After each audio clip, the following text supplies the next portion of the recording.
자, 이제 4교시 위클리 테스트 기출문제 3개년치 가지고 복습을 좀 해보도록 하겠습니다.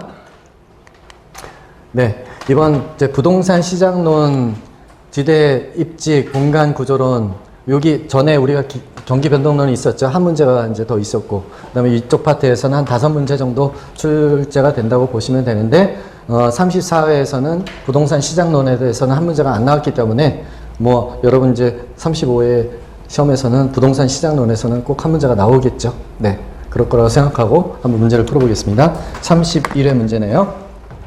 자, 다음은 거미집 이론에 관한 내용이다. 가로하에 들어갈 모형의 형태는 당연히 뭐 이거 거미집 나오면은 모형 나온다. 우리 어떤 거? 공기, 수 아니면 수탄, 수 그것만 기억하면 뭐 무조건 맞추는 거죠. 네. 그래서 자, 수요의 가해 탄력성 절대값이 공급의 가해 탄력성 절대값보다 크면 수탄, 수. 수의 곡선의 기울기의 절대값이 공급 곡선의 기울기의 절대값보다 크면 이거는 공기수의 반대이니까 발산이 되겠네요. 예, 수기발. 네, 수기발. 예, 이런 거는 뭐 너무 쉽게 주는 문제고. 다음 31회 부동산 경기 순환과 경기 변동에 관한 설명으로 틀린 것은 부동산 경기 변동이란 부동산 시장의 일반 경기 변동처럼 상승과 하강 국면이 반복되는 현상을 말한다. 맞나요? 맞죠? 예. 부동산 시장도 위아래 왔다 갔다 하는 것 자체가 경기 변동이다. 부동산 경기는 일반 경기와 같이 일정한 주기와 동일한 진폭으로 규칙적으로 안정적으로 반복되며 순환된다. 이거 뭐 답을 그냥 주네요. 그렇죠? 계속 하나만 틀린 것도 아니고 보통 이렇게 쉬운 지문 같은 경우에는 뭐 이렇게 섞여 있다 그러면 하나는 맞고 하나는 틀리게 이런 식으로 많이 내거든요. 여기는 전부 다 틀리게 했으니까 확실하게 쉽게 그냥 맞추라고 주는 문제였네요. 다 틀렸죠? 답은 2번이네요. 틀린 거 찾으라고 했으니까. 자, 3번. 부동산 경기 변동은 일반 경기 변동에 비해 저점이 깊고 정점이 높다. 맞네요. 네. 부동산 경기는 부동산 특성에 의해 일반 경기보다 주기가 더 길다고 했죠. 보통 일반 경기 뭐 8년에서 한 10년, 부동산 경기는 18년에서 뭐 20년 뭐 이 근처에. 네. 다음 5번 회복시장에서 직전 국면의 저점의 거래 사례 가액은 회복시장이니까 저점을 통과해서 이제 올라오고 있는 거죠. 그렇다면 직전 국면 거래 사례액은 현재 거래 사례, 새로운 거래 사례 가격의 하한선이 된다. 맞네요. 네. 거미집 모형 34회에 나온 거. 그러면 지금 거미집 이론이 아마 32회인가? 뭐 33회인가에 나왔었죠. 그다음 34회도 나왔습니다. 옳은 것은 수요의 가해 탄력성이 공급의 가해 탄력성보다 크다. 수탄, 수도. 예. 수렴형이니까 틀렸네요. 그 다음 가해 변동이 수요와 공급은 모두 즉각적으로 반응한다는 가정을 전제했다. 맞나요? 틀리나요? 어디가 틀렸나요? 모두가 아니죠. 수요는 맞는데 공급은 아니다. 시차를 두고 타임 레그 렉 걸린다고 했어요. 공급에서. 네, 그게 틀렸다. 틀렸고 3번 수요 곡선 기울기의 절대값이 수기 공기 절대값이 작대요. 그렇다면 공기, 수. 맞네요? 네. 3번 쉽게 답을 찾아야 되겠죠? 공기, 수. 4번 수요와 공급의 동시적 관계로 가정하여 균형의 변화를 어떻게? 동태적으로 분석한 모형이다. 정태적 틀렸죠? 네. 정태적은 사진 찍는 거라고 그랬어요. 스냅샷 찍는 거라고 그랬어요. 우리 동태는 시간에 걸친 움직이니까 동영상이다. 5번 공급자는 현재와 미래의 가격을 동시에 고려해. 공급자가 동시에 고려해요? 아니죠. 네. 공급자는 현재 가격만 보고 미래 그 공급량을 늘리는 거죠. 네. 미래까지 생각 안 한다. 34회에 쉽게 맞추는 문제였고요. 경기 변동 관련해서 뭐 상식적인 얘기인데 요즘 이제 가장 이슈가 되는 게 인플레이션이잖아요. 인플레이션. 그죠? 지속적으로 물가가 상승하는 현상. 이 반대가 뭐예요? 이제 반대? 디플레이션이라고 하는 거죠. 디플레이션. 물가가 지속적으로 하락한다. 근데 지금 이제 우리 미국은 인플레이션이 주로 어디에서 왔어요? 이게 수요가 늘어나서 경기가 좋아서 인플레이션이죠? 근데 우리나라는 반대잖아요. 주로 이제 경기가 침체가 같이 되면서 인플레이션이 와가지고 그게 문제잖아요. 수요가 늘어서 인플레이션 된 게 아니라 재료값이 다 올라가가지고 경기도 안 좋은데 경기 침체와 더불어 인플레이션이 동시에 일어난다. 그거는 어떻게 표현하나요? 스태그플레이션. 네. 이 단어는 하나 외워두시면 좋습니다. 스태그플레이션.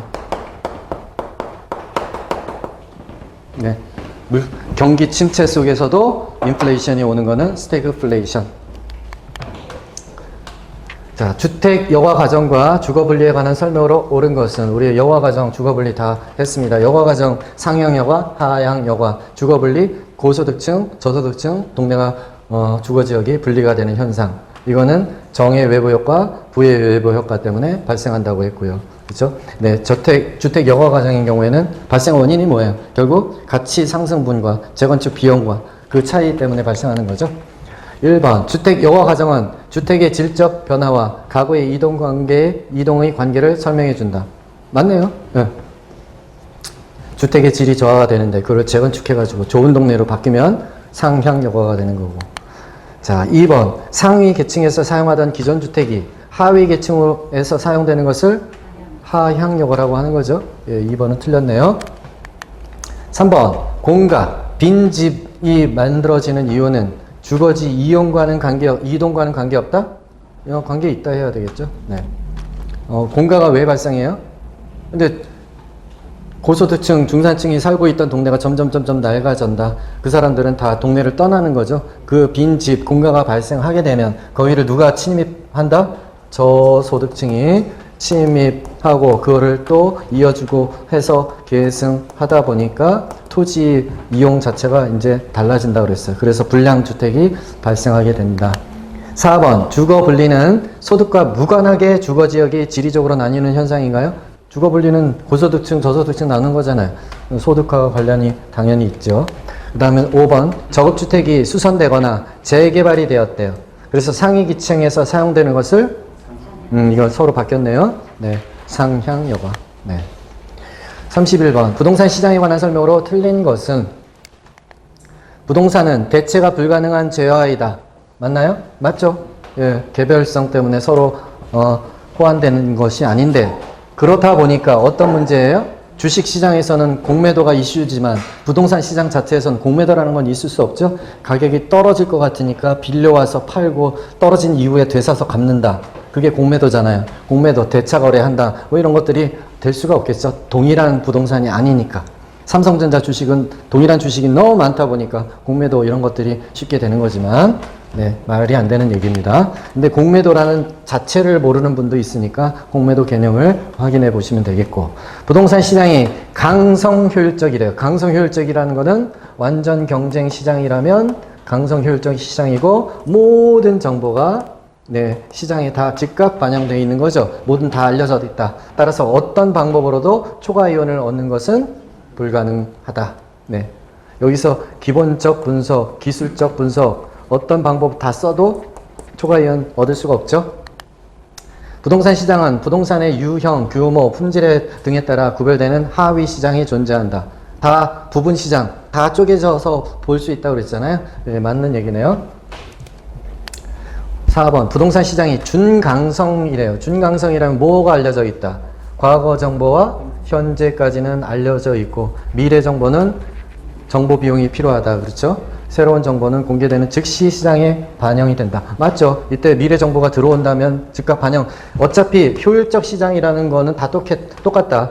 약성 효율적 시장도 효율적 시장이에요. 강성 효율적 시장만 효율적 시장이 아니라 약성 효율적 시장도 효율적 시장이니까 새로운 정보가 있다면 즉각 반영한다. 그 다음 5번 부동산 시장은 불완전 경쟁 시장일지라도 할당 효율적 시장이 될 수 있다. 예, 중요한 지문이죠. 네, 할당 효율적 시장 조건이 뭐였습니까? 정보 비용과 그 정보를 얻어서 누릴 수 있는 초과 이윤이 동일하다. 동일하다면 할당 효율적 시장이고 할당 효율적 시장 조건만 맞춰진다면 투기란 존재할 수가 없다. 현실 시장에서도.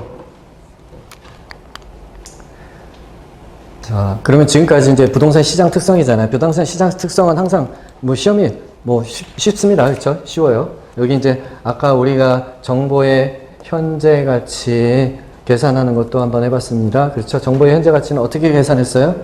안, 차, 할. 이것도 나오면 무조건 맞춰야 되는 계산 문제라고 했습니다. 안, 차, 할만 기억하면 다 쉽게 맞출 수 있으니까요. 올해는 지금 했던 파트에서 한 문제는 나올 겁니다. 예, 효율적 시장이나 아니면 정보의 현재 가치에서. 30회. 다음 이론에 관한 설명 중 옳은 것은 모두 고른 것은.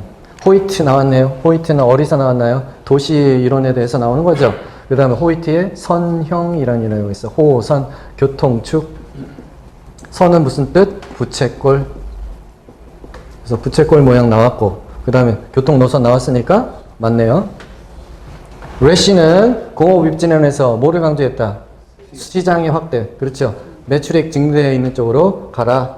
맞네요. 그 다음, 튀네는 고립국 맞나요? 네, 맞고. 작물 재배 활동 중에서 생산비, 수송비가 중요하다고 그랬죠? 예, 위치, 지대 해설. 같은 집 비옥도가 동일하다 하더라도 위치에 따라서 수송비가 다르니까 지대가 다르다.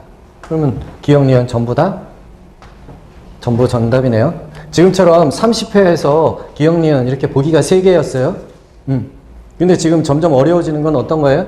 이게 4개, 5개, 6개 막 보기가 가면서 어려워지는 거지. 읽는데도 시간 걸리고 이게 맞는지 모르는지 틀리는지를 다 체크해야 되니까 그렇게 해서 난이도를 조정하고 있습니다. 문제 형태가 완전히 달라지는 건 아니에요. 보기가 이렇게 많아진다거나 아니면 한 번 계산할 걸 2번 계산하도록.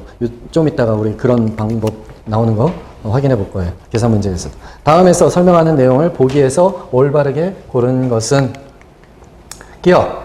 토지 이용이 도시를 중심으로 지대 지불 능력에 따라 달라진다는 튀넨의 이론을 도시 내부에 적용했다. 누구예요, 그러면? 도시니까.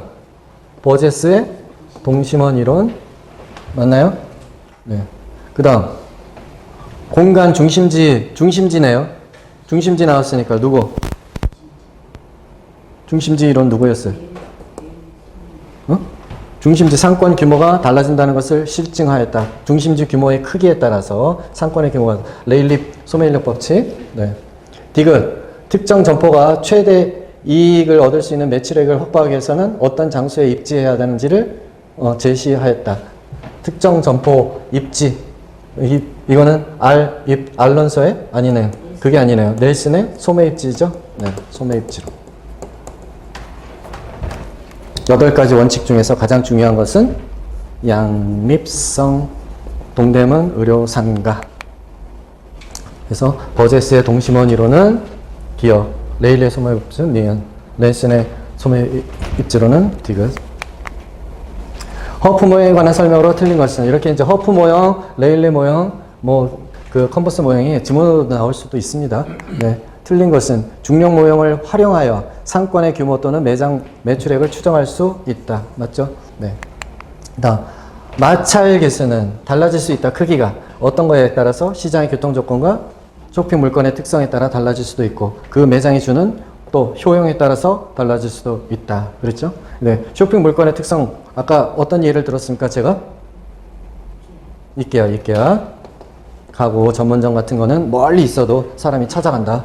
네, 공간 마찰 개수가 작다. 모형을 적용하기 전에 공간 마찰 개수가 먼저 정해져야 되는 거죠. 문제에서 정해줘야지. 2이냐 3이냐 1이냐 정해져야지 계산할 수 있다. 왜? 마찰 개수는 그때그때 다르기 때문에 그 상황에 따라서 정해져야 된다. 4번 교통 조건이 나쁘다 그러면 마찰 개수가 커진다.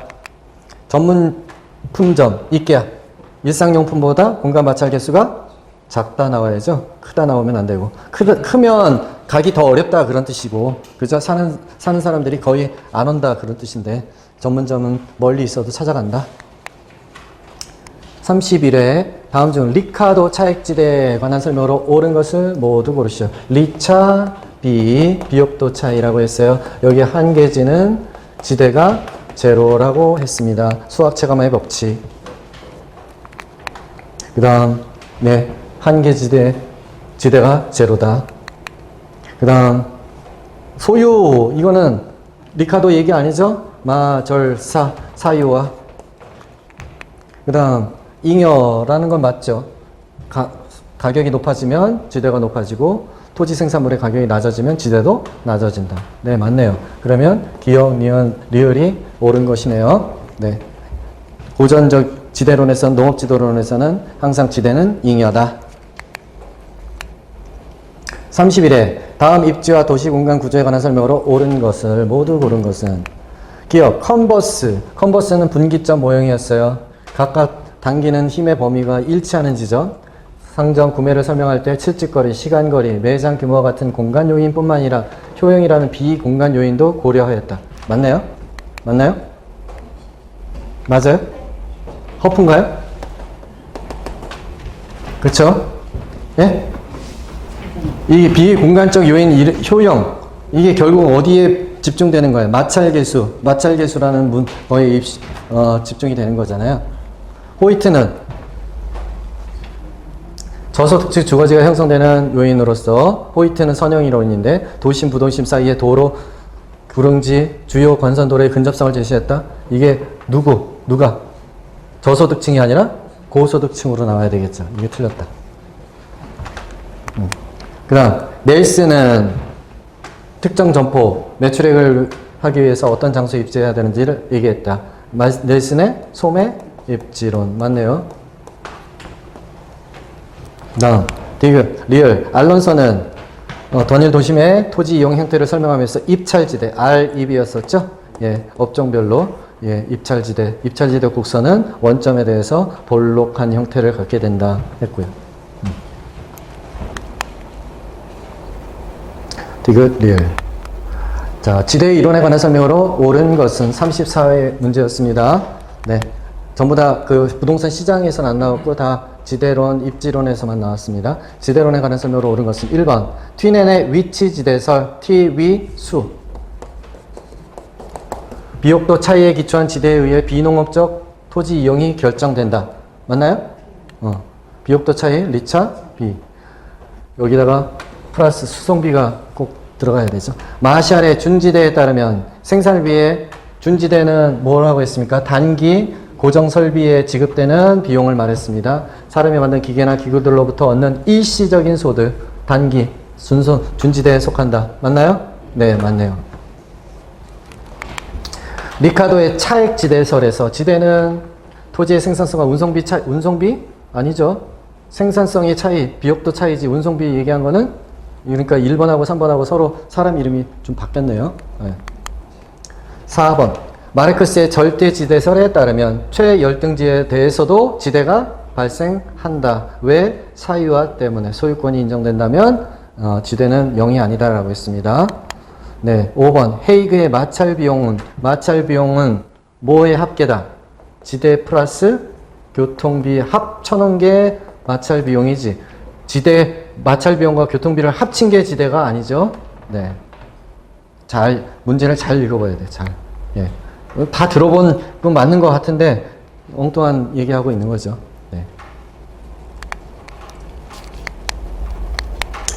자, 34회 또, 도시공간 구조 이론과 입지론에 관한 설명으로 옳은 것은, 버제스 동심원 이론에서 통근자는 어디?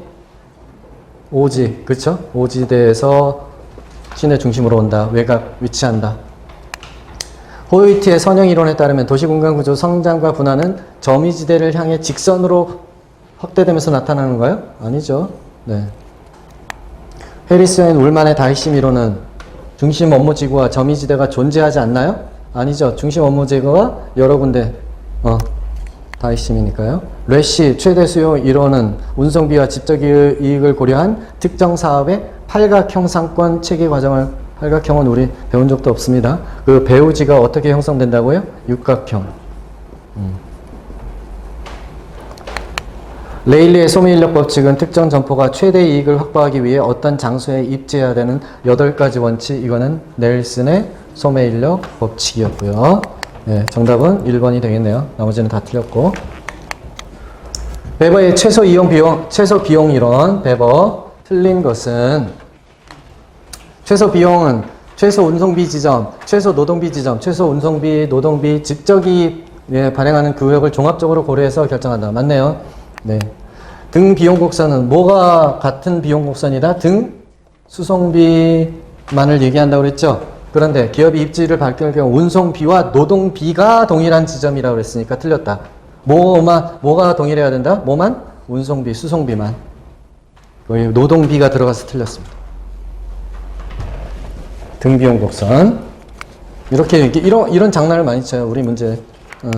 쉬운 문제일수록. 원료 지수가 1보다 크대요. 그렇다면 원료가 무거운 거예요? 제품이 무거운 거예요? 원료가 무거운 시멘트다. 공장은 어디로 가야 된다? 원료 지향적. 제품 중량이 국지 원료라는 거는 그 제품에만 꼭 필요한 원료를 말하고요.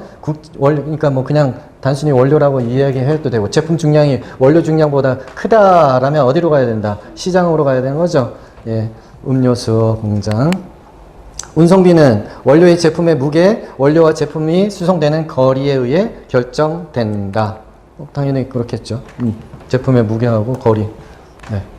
따라서 답은 2번 노동비가 틀렸습니다. 이렇게 좀 놓치기 쉽죠. 이런 거 조심해야 됩니다. 크리스탈러 중심지 이론에 대한 설명으로 옳은 것은? 크리스탈러 중심지 이론. 네. 크리스탈러 중심지 이론은 어떤 내용이었습니까? 우리 편의점, 저차 중심지. 그렇죠? 여기 최소 요구치, 재화의 도달 범위는 더 넓다고 했고요. 최소 요구치는 작다. 여기 최소 요구치라는 건 어떻게 구해지는 거예요? 정상 이온이 0보다 큰 범위. 그렇죠? 정상 이온이 존재하는 범위. 최소 요구치. 그럼 최소 요구 범위 나왔네요. 중심지 기능이 유지하기 위한 최소한의 수요 요구 규모인가요? 이건 어떤 거를 얘기하는 거예요? 재화 도달 범위죠. 수요가 하나라도 맘먹고 가려면 간다. 그죠? 분당이나 일산까지. 수요가 있다면. 그러나 거기는 돈이 안 된다. 그래서 거기까지는 상권이 미치지 않는다. 그런 거죠. 최소 요구치가 아니라 정확한 정의는 뭐예요? 예, 재화 도달 범위를 해야 되겠죠. 최소 요구치, 중심지로부터 어느 기능에 대한 수요가 0이 되는 곳까지의 거리. 이거나 뭐 1번이나 2번이나 같은 얘기네요. 이것도 틀렸죠? 네. 최소 요구치가 그런 뜻이 아니고 정상 이온이 제로가 되는 그런 때까지의 범위. 배우지, 중심지에 의해 제어와 서비스를 제공받는 주변 지역. 맞네요. 4번 도달 범위. 판매자가 정상 이온을 얻을 만큼의 충분한 소비자를 포함한 경계까지의 거리. 그게 최소 요구치죠. 서로 바꿔놨네요. 네. 그 다음 중심지 제어 및 서비스. 배우지에서 중심지로 제공되는 제어와 서비스. 맞나요? 틀리나요? 말도 안 되죠. 제어와 서비스는 누가 누구한테 주는 거예요? 중심지, 편의점, 마트에서 배우지로 공급하는 거지. 배우지가 중심지로 공급하는 거 아니잖아요. 이 단어만 얼뜻 그냥 아무 생각 없이 읽어버리면 다 맞는 단어인 것 같은데 서로 바뀌었죠. 중심지에서 배우지로 제공되는 제어와 및 서비스. 네, 좀 찬찬히 마음은 급하지만 당황하지 말고 한 글자 또박또박 읽으셔야 됩니다. 문제. 자, 이제 마지막 계산 문제. 자, 허프 모형 나왔어요. 활용하여. 허프 모형 나왔네요. 그럼 허프 모형 나왔으니까 뭘 먼저 확인해 봐야 돼요? 마찰 개수가 여기 정상적일 땐 1, 잘못됐을 땐 1. 이런 식으로 요즘은 2번 계산하도록 만들죠. 올바르게 계산한 거, 틀리게 계산한 거, 혹은 변화 전, 변화 후. 그래서 서로 비교하는 거. 계산을 2번 해야 됩니다. A의 월 매출액을 추정하였는데 착오에 의해 마찰 개수가 잘못 적용된 것을 확인하였다. 올바르게 추정한 정포 A의 월 매출액보다 얼마나 증가하는가? 잘못 적용했을 땐 1로 적용을 했다는 거죠. 그러면 A, B, C가 어떻게 되어 있는데 X 지역 주민은 10,000명이고 1인당 30만 원씩 소비를 하게 되는데 A 점포는 이렇게 거리하고 면적이 정해져 있네요. B 점포, C 점포. 자, 그러면은 이제 잘못된 거, 그 다음에 올바르게 된 거 따로 비교를 해봐야죠. 잘못됐을 때의 A의 유인력 먼저 계산해야죠. 잘못 적용. 잘못 적용은 어떤 거를 잘못 적용했어요? 마찰 개수 1로 적용했다는 거죠. 1로 적용했다는 건 거리로 몇 번 나눠줘야 된다? 한 번 나눠줬다라는 거죠. 2번 나눠줄 거를, 2번 나눠줄 거를 올바르게 올바른 적용에서는 마찰 계수를 어떻게 했다? 2번 하라고 되어 있는 거를 한 번 나눠줬다. 그럼 A의 요인력은 어떻게 계산하나요? 불러주세요. A 크기 750을 거리로 몇 번 나눠준다? 한 번. 한 번 나눠주니까 답은 250. B의 요인력은 어떻게 계산하나요? 또 10분의 2500이니까 이것도 250. C의 요인력은 어떻게 계산되나요? 5분의 500이니까 100. 그렇다면 이제 우리가 마켓 시어를 또 계산해 봐야죠. 각각의 마켓 시어. A의 마켓 시어는 어떻게 계산된다? 250 더하기 250 더하기 100분의 250. 이게 A의 마켓 시어인 거죠. 이거를 다 더한다. 더해서 150. 네, 150. 맞죠? 네, 150이네요. 그러면 얼마예요? 분모가? 네, 500분의 150이 되는 거네요. 네, 이거는 30%? 30% 맞나요? 네, 0.3, 30%. 마켓 시어가. A의 마켓 시어가 네, 30%다. 30%라는 얘기는 지금 10,000명 중에서 지금 모두 구매자니까 10,000명 다 쇼핑하는 거죠? 그럼 어떻게 계산하면 돼요? 10,000명 곱하기 전부 다 하는 거니까 30%가 이쪽 A를 방문한다는 얘기고 이 사람들이 얼마씩 쓴대요? 30만 원 이렇게 쓴다는 얘기죠. 그럼 A의 잘못된 계산했을 때 총 매출액이 계산이 되는 거고 이번에 또 이쪽도 계산해야죠. 네, 올바르게 정형했을 때 A의 유인력은 5 곱하기 5분의 750 두 번 나눠줘라. 네, 250이니까 10 나오나요? 30? 30. B의 유인력은요? 두 번 나누니까 10 곱하기 10, 2500이니까 25. C의 유인력은 네, 5로 두 번 나누고 25를 나눠주는 거죠. 하면 20. 따라서 A의 유인 마켓 시어는 어떻게 계산된다? 30, 25, 20을 다 더했어. 그러면 그게 얼마예요? 75분의 30 하면 이거는 40%. 40%가 됐으니까 이때 A의 매장의 매출액은 어떻게 계산된다? 10,000명 곱하기 40% 곱하기 30만 원 이렇게 되겠죠. 그럼 두 개의 차이가 실제로 이제 매출액의 차이 정답이 나오겠어요. 이건 뭐 한꺼번에 계산을 하면 이렇게 계산하면 되겠죠. 10,000명 곱하기 네, 그 다음에 40%에서 30% 차감한 거 곱하기 30만 원 10%니까 이쪽엔 3억 나오겠네요. 이렇게 한 번 하는 것 같고는 쉽다고 보이니까 두 번 하도록 예, 요즘 문제 추세가 저렇습니다. 예, 그렇지만 계산 자체는 어려운 거 아니다. 이 마찰 계수가 2라는 것이 어떤 것을 의미한다? 거리의 제곱 거리로 두 번 나눠준다. 마찰 계수 1이라는 건 어떤 것을 의미한다? 거리로 한 번 나눠주라. 그런 뜻입니다. 아무것도 아니죠. 네. 자, 그러면 34회 다까지 풀어봤고요. 집에 가서 더 풀어보셔야 될 거는 33회, 32회 또 우리 3, 4월에 했던 거 같이 한번 풀어보시기를 바라겠습니다. 자, 선택, 집중, 반복하면 고득점이 보장됩니다. 수고 많으셨습니다.